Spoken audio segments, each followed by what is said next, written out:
Hey guys, so if you're watching this video, you probably are dealing with a dog right now that is struggling with an aspect where boundaries will play a huge role in helping you get the dog through it. Separation anxiety, anxiety in general, counter surfing, jumping on people when they come in, clinging to the owner, marking in the house, potty training issues.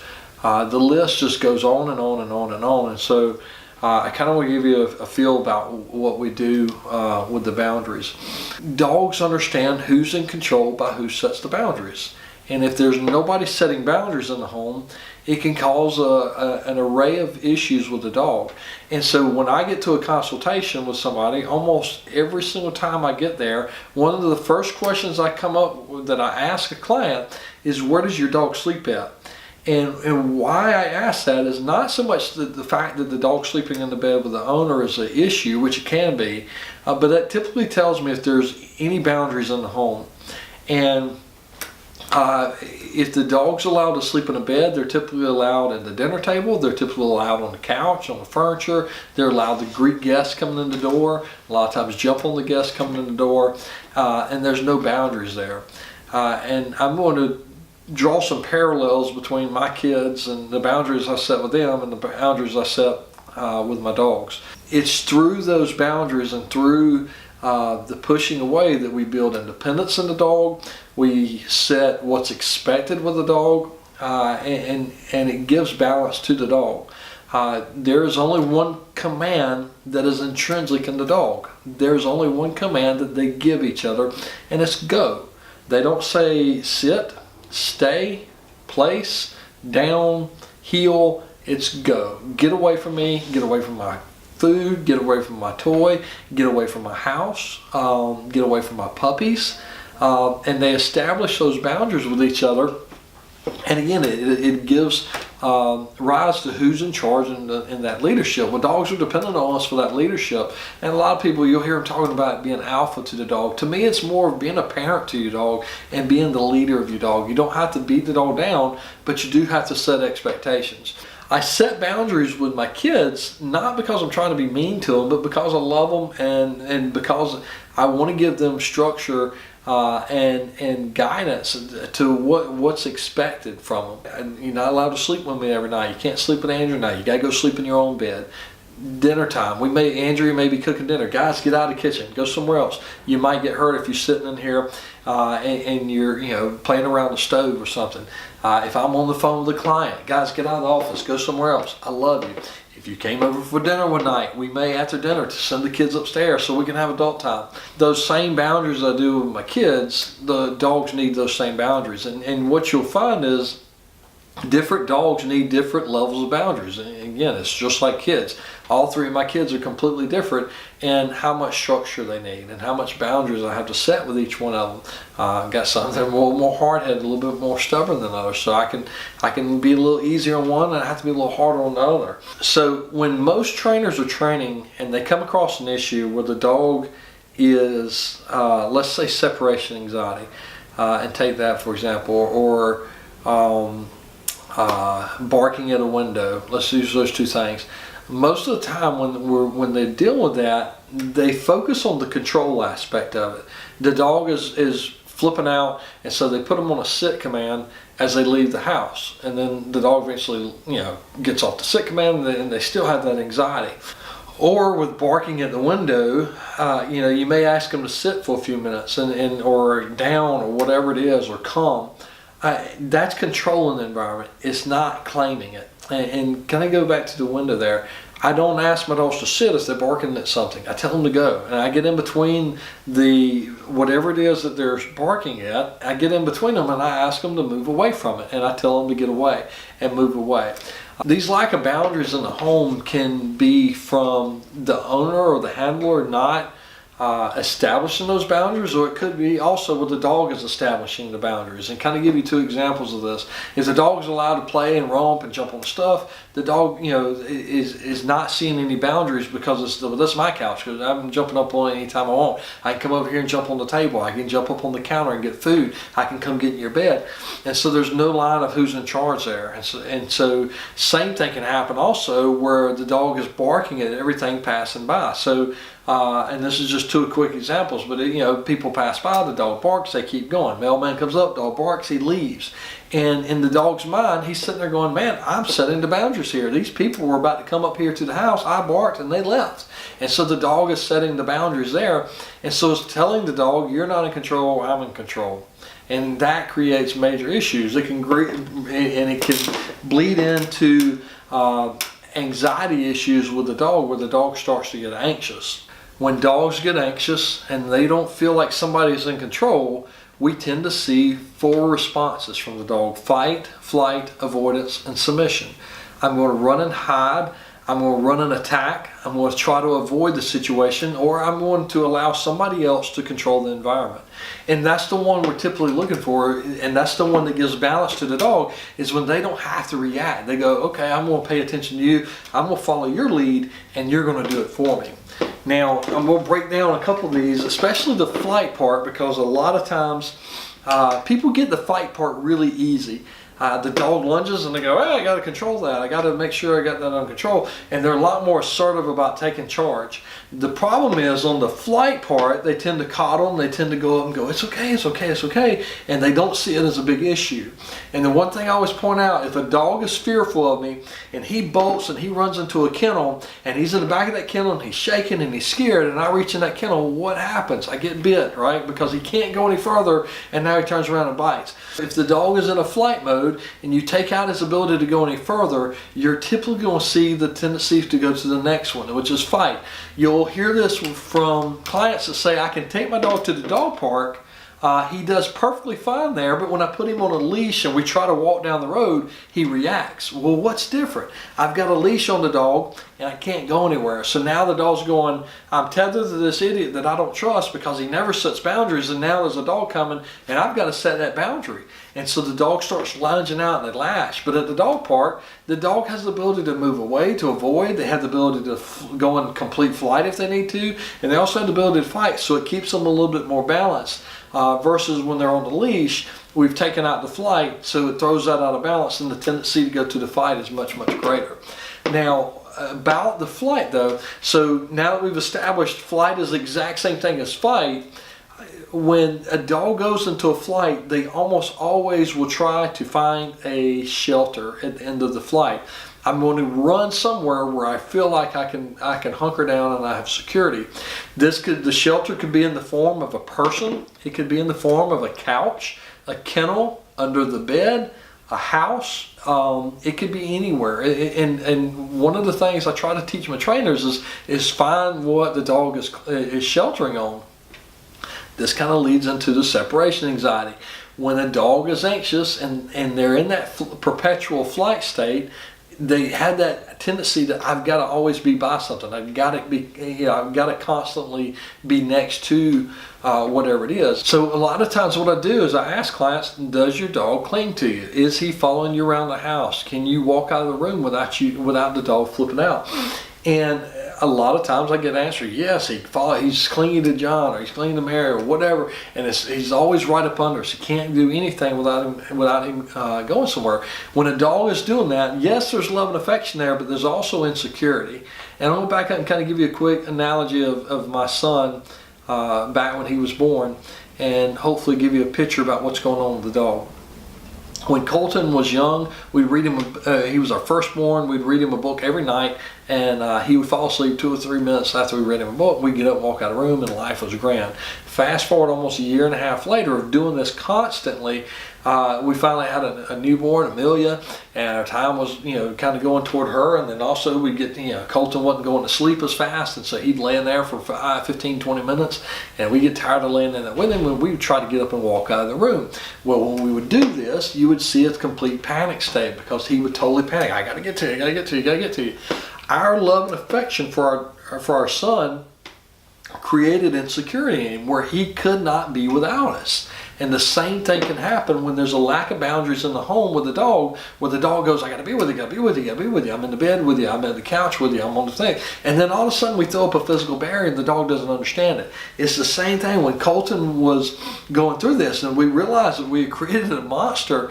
We had to break it. Had I got up and walked out and closed the door on Colton, he would have stood there at that door and he would have panicked, he would have cried, and he would have just banged on the door, or he probably would have ended up falling asleep at the foot of the door because he doesn't understand that physical barrier that's in place. The same thing happens for a dog.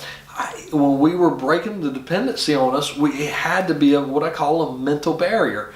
We would get up, we would walk out, we'd tell him good night, we'd walk out of the room, and we'd say, Colton, don't come out of the room. And inevitably, he would get up, come out, I need a TT. No, you don't. You just went to the bathroom, go back to bed. A few minutes later, I need a drink of water. No, you definitely don't. Go back to bed.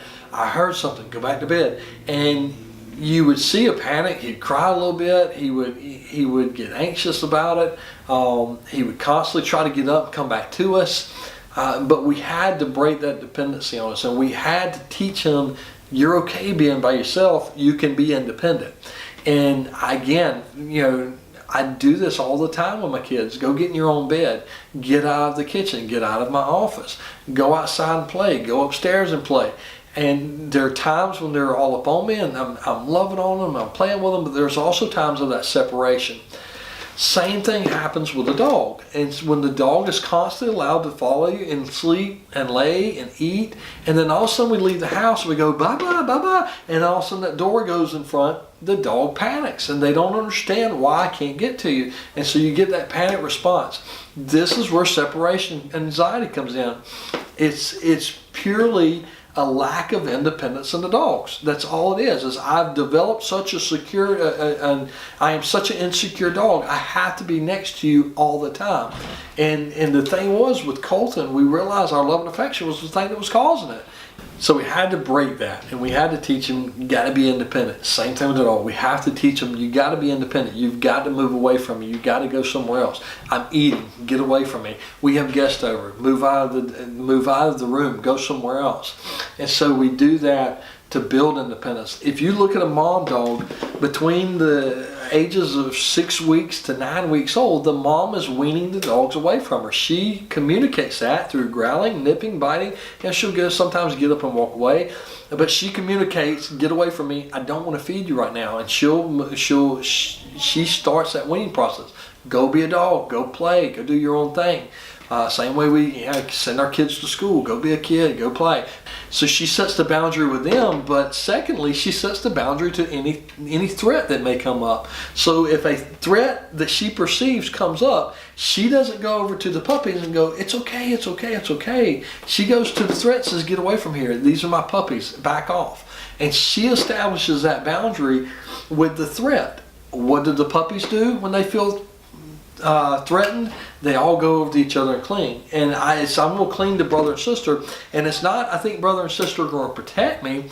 It is purely their security in numbers. And so I'm going to cling next to them and hope I'm not the weakest of the 5 or 6 that are here, and hope I'm not. So go back to the dog that clings to the owner, and we're walking down the street and he's getting reactive. And people will go, oh, he's protecting me and my family. Boy, he's not doing that. He's sitting there going, I'm clinging to them, hoping I'm not the weakest. So I'm going to posture I'm not the weakest and to let the threat know I'm the baddest one here. Get them, not me.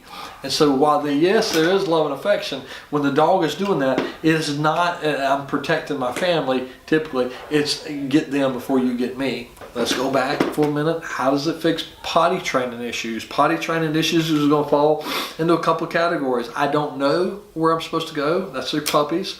I'm too scared to go outside. That's the anxiety.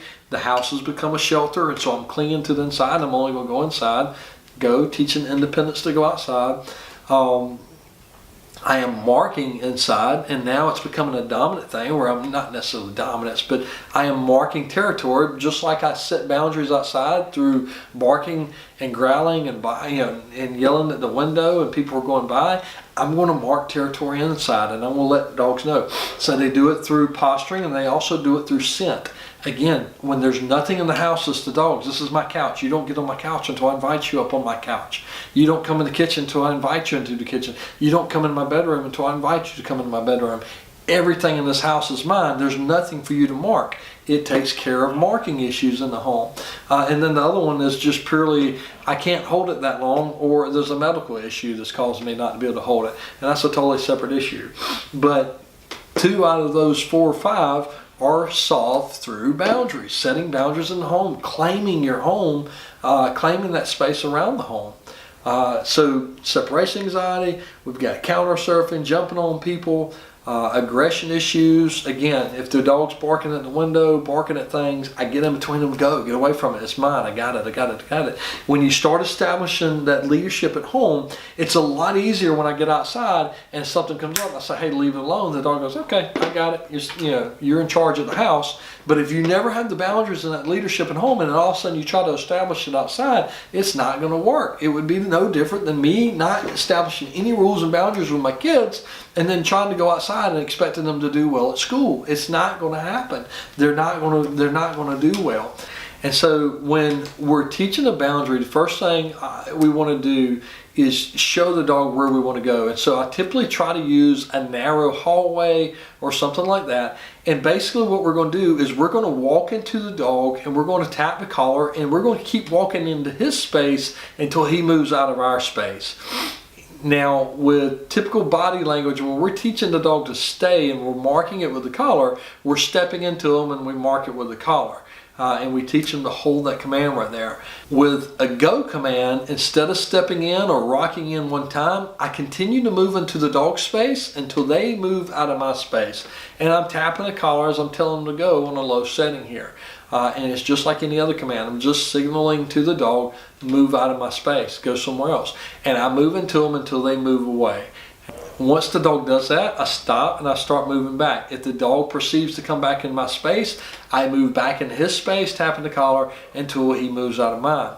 If a dog continues to challenge this, we will start to add pressure with the collar very, very quickly. This is the only command that's natural to the dog, and so you'll see that they pick this up really quick unless they have had virtually no boundaries their whole life, and you're going to see them struggling, and as you move into their space, they're going to look very, very confused. And just like with any other command, before we expect it out of the dog, we have to show them and teach them. And so when I'm teaching this for the first time, typically I try to use a hallway somewhere where the dog does not have a lot of options on where to go. You want to establish these boundaries without distractions first, and get it really, really well, just like with any other command, before we introduce distractions. One of the easiest places to do this is the front doorbell ringing. If you have a dog that attacks the front doorbell, I'll typically go to the door, I'll ring the door. As the dog starts coming to me, I step into the foyer and I walk back into them, tapping the collar, pointing backwards, telling them to move away from me until they turn around and go somewhere else. Again, this is natural. This is the way the dog understands, I've got who's at the door, you can relax. Practice this when there's nobody around, when it's just you and the dog. Give guidance to the dog to begin with. Once they start to understand it, and this is becoming a daily routine, then start adding heavy distractions to the dog. The doorbell, food, people coming in the room, people walking by the front window, and practice teaching the dog to move away from those things and do what I call a go command. It's just go, get away from it. It's mine, I got it, you can relax. Go is not a complete fix-all, but dadgum, it sure is a huge part of it. That is the boundary part of it. You hear people talk about structure and boundaries. A lot of times people mistake structure for the boundaries. You have to claim things in your home. You have to assert with the dog, this is my house, I'm going to love you, I'm going to take care of you, I'm going to feed you, but it's also, I'm in charge here. I am the one that sets the rules, I'm the one that sets the limitations and the boundaries. And remember, we do this because we love the dog, not because we're trying to be mean to them. To me, it would be abuse to my kids if I did not give them that structure and those boundaries that they long for. They long for it. Dogs long for it, and you'll see that when you start implementing boundaries with the dogs of get away from me, go be a dog, go outside and play in the yard, get away from the back door, don't stand at the back door and scratch at the back door, go out in the yard and be a dog, go play. get away from me, get out of the bathroom, go somewhere else. This is my food, get away from the dinner table, get out of the kitchen. Start establishing those boundaries. They may not like it to begin with, just like my kids don't always like the boundaries I set with them, but long term it gives them stability and it gives them peace of mind in order for them to be happy. If you got any questions, feel free to shoot them to me. Be glad to answer any questions you have. Hopefully this helps you in what you're dealing with. If you have a specific issue you're dealing with and you want to talk to me about how this will help or how to navigate around it, feel free to call us here at Means Sit Raleigh.